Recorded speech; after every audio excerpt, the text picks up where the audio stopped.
నమస్తే. శ్రీ గురుభ్యో నమః. ఆదిత్యాయ చ సోమాయ మంగళాయ బుధాయ గురు శుక్ర శనిభ్యే రాహవే కేతవే నమః.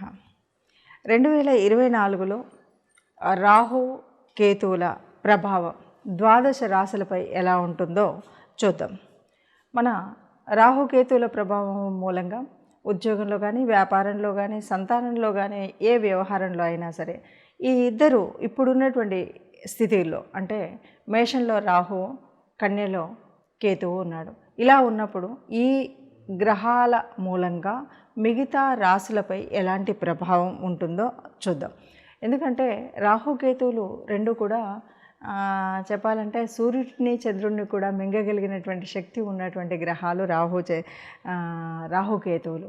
అంతేకాదు ఇవి ఏ స్థానంలో ఉన్నాయో, ఏ గ్రహాలతో కలిసి ఉన్నాయో వాటి శక్తిని వాటిలాగా ఇవి ప్రభావం చూపేటువంటి స్థితి కూడా మనకు కనిపిస్తుంది. ఇక రాహు అంటే వ్యాపకత్వానికి, అలాగే కొన్ని మోసపూరితమైనటువంటివి, అలాగే కొన్ని విదేశీ ప్రయాణాలకు ఇలా రకరకాలుగా చేస్తే, కేతు అంటే యోగాన్ని ఇస్తుంది అని చెప్తాము. ఆ యోగము ఒక ఆధ్యాత్మిక చింతనతో కూడినటువంటి యోగాన్ని ఇచ్చేటువంటి పరిస్థితి ఉంది. మరి ఇలాంటి ఈ రెండు గ్రహాలు ఈ రెండు స్థానాల్లో ఉన్నప్పుడు ద్వాదశ రాశులకు ఎలా ఉంటుందో చూద్దాం. దీనివల్ల మనకి మంచి జరుగుతుందా, చెడు జరుగుతుందా, ఏ రాశి వారికి ఎలా ఉంటుంది, ఏ రాశి వారికి ఏ రకమైనటువంటి పరిహారం చేసుకోవాలో తెలుసుకుంటే మంచిది. రాహుకేతువులు మేషంలో రాహు ఉండి కేతువు కన్యలో ఉన్నప్పుడు ఈ జనవరి 2024 నుండి డిసెంబర్ 31, 2024 వరకు ఈ రాశుల్లో రాహుకేతు ఉన్నప్పుడు మిగతా రాశుల వారికి ఎలా ఉంటుందో తెలుసుకునే ప్రయత్నం చేద్దాం. తదుపరి రాశి వృషభ రాశి. వృషభ రాశి వారికి ఎలా ఉంటుంది అంటే చెప్పాలి అంటే రాజయోగం అనే చెప్పాలి. ఎందుకంటే రాహు 11లో ఉన్నాడు. 11 లాభస్థానం, అన్ని రకాలైనటువంటి లాభం ఉంటుంది. ఒక మంచి బలాన్ని కలిగించేటువంటి స్థితి కనిపిస్తుంది. ధనలాభం ఉంటుంది. ఈ ధనలాభం కూడా ఎలా ఉంటుంది అంటే గుప్త లాభం అంటారు. గుప్త మార్గాల నుండి అంటే ఎక్కడి నుండో మనం కొన్ని వ్యాపారాలు ఎవరికి తెలియకుండా చేసేటువంటి వ్యాపారాలు ఉంటాయి. అలాంటి రహస్య మార్గాలు ఎప్పుడో షేర్స్లో పెట్టారు, అలాంటివి వచ్చేటువంటివి ఇలాంటివి అయితే మనకు వస్తాయన్నమాట. అట్లాగే కన్స్ట్రక్షన్ ఫీల్డ్లో ఎప్పుడో పెట్టారు, వదిలేశారు, వాటి లాభాలు ఇలా ఉంటాయి. అంతేకాదు 5లో కేతువు ఉండడం వల్ల 5లో ఉన్న కేతువు అదృష్టాన్ని ఇచ్చేటువంటి స్థితి, యోగం ఉంది, ధన ప్రాప్తి ఉంది. తర్వాత ఇద్దరు మంచి ఆలోచన చేయగలిగినటువంటి ఒక స్నేహితుల వల్ల మేలు చేసేవారిని మనం కలవడం, రాజకీయ స్థితిలో ఉన్నతి పొందడం అనేటువంటిది ఉంటుంది. అదృష్ట స్థానము, ఆలోచన స్థానము కూడా సంతృప్తికరంగా ఉంటుంది కాబట్టి మంచి యోగకరమైనటువంటి పరిస్థితి ఉంటుంది, ధనలాభం ఉంటుంది. జాగ్రత్తగా చూసినట్టయితే మంచి అదృష్టాన్ని కలిగించేటువంటి జాతకులతో స్నేహం కలిగేటువంటి పరిస్థితి అయితే ఉంటుంది. మేలు చేసేటువంటి, మీకు మేలు కలిగేటువంటి పరిస్థితి ఉంటుంది. రాజకీయ రంగంలో ఉన్న వారికి చక్కటి అభివృద్ధి కనిపించేటువంటి పరిస్థితి అయితే వృషభ రాశి వారికి కనిపిస్తుంది.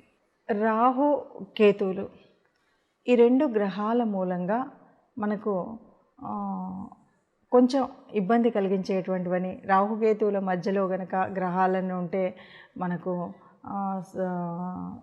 సర్పదోషం ఉందని ఇలాంటివన్నీ మనం వింటూ ఉంటాం. అసలు వీటి వల్ల అంటే ఇబ్బందులు అయితే కలుగుతాయని మనకందరికీ తెలిసినటువంటి విషయమే.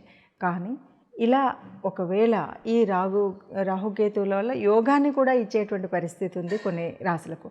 ఆ యోగంతో పాటు ఎవరికైనా ఇబ్బంది కలిగితే మనం ఎలాంటి పరిహారాలు చేసుకోవాలి అనే విషయాన్ని కనుక చూసినట్టయితే ముఖ్యంగా ఉలువలు, మినుములు ఇవి దానం చేయడం, రాహుకేతుల జపం, లేదా సుబ్రహ్మణ్య స్వామి నాగదేవుడి గుడికి వెళ్ళడం, పుట్ట దగ్గరికి వెళ్ళడం, ఇలాంటివన్నీ కూడా మంగళ శుక్రవారాల్లో కనుక మీరు వెళ్ళి పుట్టలో పాలు పోయడం కానీ, సుబ్రహ్మణ్య స్వామికి అభిషేకం చేయడం కానీ, ఇంకా ఇవి కాకుండా ఎవరైనా కొద్దిగా వెళ్ళగలిగి ఉండి లేకపోతే అటు శ్రీకాళహస్తికి దగ్గరలో ఉన్నట్టయితే కూడా శ్రీకాళహస్తిలో రాహుకేతువులకి పూజ చేయించుకోవడం అనేటువంటిది కనుక చేసినట్టయితే ఏ రకమైన చిన్న ఇబ్బంది ఉన్నా కూడా అది పూర్తిగా తొలగిపోతుంది అని చెప్పచ్చు.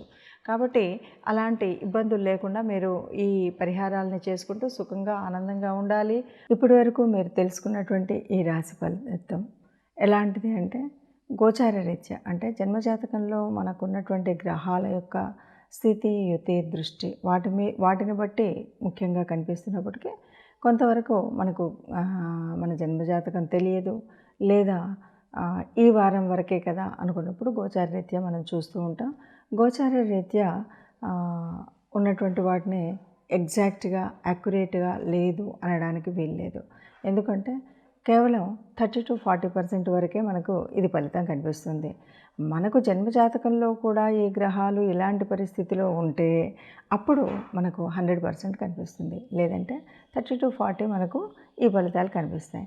మరి 30-40 ఉన్నప్పుడు ఎందుకు తెలుసుకోవాలి అంటే దీనివల్ల కూడా ఏదైనా మనకి అంటే ప్రయాణాల వల్ల కానీ, లేకపోతే ఏదైనా ఆర్థిక ఇబ్బందులు కానీ రాబోతున్నాయి, లేకపోతే ఏదైనా ఆనందకరమైన విషయం రాబోతుంది అన్నప్పుడు దాన్ని ముందుగా తెలుసుకున్నప్పుడు రాబోయే కష్టాన్ని అడ్డుకోవడానికి కానీ, రాబోయే అనారోగ్యాన్ని తట్టుకోవడానికి కానీ మనం చేయవలసినటువంటి పరిహారాలు ఏమైనా ఉంటే చేసుకోవడానికి వీలుగా మనము ఇలా ముందు తెలుసుకోవడం అనేటువంటి పద్ధతి. ఏది ఏమైనా మనం ఈ చిన్న పరిహారాలు చేసుకున్నప్పుడు అందరికీ ఆనందంగా ఉంటుంది, సుఖంగా ఉంటుంది. జీవితకాలంలో కష్టం అనేది తప్పకుండా ఉంటుంది. అయినప్పటికీ ఆ కష్టాన్ని ఈజీగా మనం బయటపడేటువంటి ప్రయత్నమే ఈ గోచార రీత్యా మనం చెప్పుకునేటువంటి ఫలితాలు. అందరూ సుఖంగా ఉండాలి, అందులో మనం ఉండాలి, అందరం ఆనందంగా ఉండాలి. సర్వే జనా సుఖినో భవంతు. నమస్తే.